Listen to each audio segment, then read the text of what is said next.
प्राप्त जानकारी के अनुसार जनपद मुजफ्फरनगर में सपा के राष्ट्रीय अध्यक्ष व पूर्व मुख्यमंत्री अखिलेश यादव पहुंचे उड़न खटोले से मुजफ्फरनगर और मीडिया से हुए रूबरू।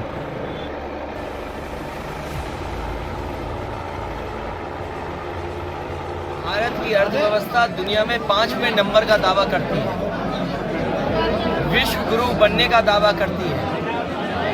कोई गांव शायद ही बचा हो जिसमें विकसित भारत यात्रा को लेकर के संदेश न पहुंचाने का काम किया हो। और कहने को ये कहते हैं कि अमृत काल है।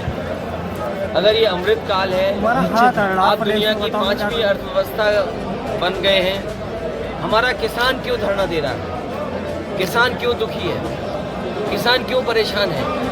किसान क्यों ट्रैक्टर लेकर के, अपनी ट्रॉली लेकर के, और क्यों किसान अपने सब कुछ बांध करके दिल्ली के पास जा रहा है और दिल्ली कोई उनको जवाब नहीं दे पा रही है। और तब जब यहाँ के नहीं बल्कि पूरे देश के चौधरी चरण सिंह जी किसानों के सवाल पर और गरीबों के सवाल पर सबसे मुखर थे, उनको सम्मान दिया भारत रत्न से, स्वामीनाथन जी को भारत रत्न। और उसके बाद सरकार ने कहा था कि आय दोगुनी होगी। क्या किसान अपनी फसल की आय दोगुनी पा रहा है? और अगर फसल की कीमत भी नहीं मिल रही उसको, और इस महंगाई में, इन परिस्थितियों में सबसे ज़्यादा किसान के ऊपर संकट है।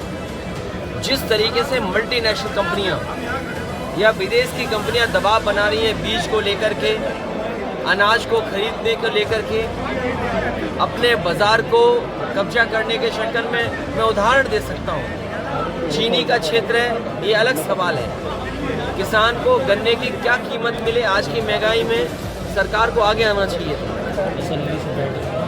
गेहूँ किसके लिए खरीदवा रही है सरकार? पैकेज आटा किस पर पहुँच रहा है? उसमें मुनाफा कितना कमा रहे हैं? रिफाइंड तेल जिसके बिना खाना नहीं बन सकता गरीब का, घी, रिफाइंड, सरसों का तेल, इसका बाजार किसके हाथ में जा रहा है? तो सवाल बाजार का है और बाजार के ऊपर किसान को छोड़ रहे हैं। एमएसपी सरकार दे, एमएसपी की लड़ाई किसानों के पक्ष की लड़ाई है। और जब भारतीय जनता पार्टी भारत रत्न दे करके वोट लेना चाहती है, तो वोट लेने के लिए किसानों की सुनवाई करें, उनकी जो मांगे उनको माने। और दूसरी तरफ हमारा नौजवान जो दुखी है, परेशान है, और पुलिस की भर्ती में पेपर लीक, ये कैसी सरकार है?